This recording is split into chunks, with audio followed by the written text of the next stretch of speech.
If you guys have a 2005 to 2015 Tacoma like this one behind me and you're passionate about upgrading your lighting, this is an all-new product from Morimoto. This is the X3B. This is going to replace the third brake light on your Tacoma. It's a complete LED replacement and it's only 2 screws, so let's get the install done.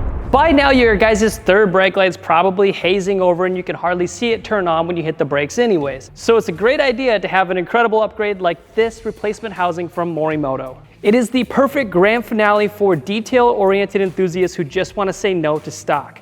The pronounced 3D red brake light optics are as modern as it gets. It does get better from here because Morimoto offers a separate SKU that is a rapid flash module, meaning if you plug this in line between the original connector on the third brake light and the third brake light itself, every time you hit the brake is going to flash multiple times and then hold solid. These are produced from the best materials backed with a 5-year warranty and designed to comply with our DLT SAE standards for rear-facing lamps.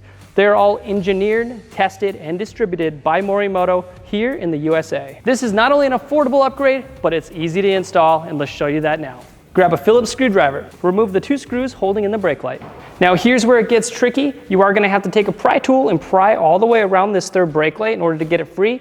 I've already removed this before, so it's gonna come right off like this. If you have any excess residue from your original third brake light, go ahead and scrape that off. Be very careful so you're not scratching any of the surfaces around here. Now all you gotta do is unplug this here.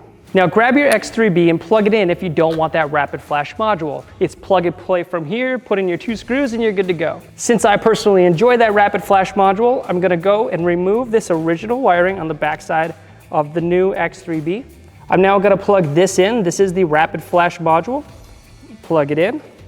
Only goes in one way, sits like that. Now that we have the rapid flash module in place of that original connector, put the connector you just disconnected and attach it to the rapid flash module. Now on the back side of this module, there is some 3M tape. So you can put this in and stick this wherever you'd like. I'm not gonna do it right now because I am gonna install this on a different vehicle. I'm just showing you guys in this video. From here, it's all plug and play. And there you go, you can already see it coming together. Put your 2 screws back in. You can already tell it's so much better than your original third brake light. So there you have it. That is all it takes to upgrade the third brake light on this Tacoma. It's super easy, like I said, it's 2 screws and you're done. Now, if you want to upgrade your headlights or your tail lights or the bulbs inside your headlights, go to headlightrevolution.com. We've tested so many other products for this vehicle and we want you guys to know about them. Type in your year, make, and model and you'll see everything there.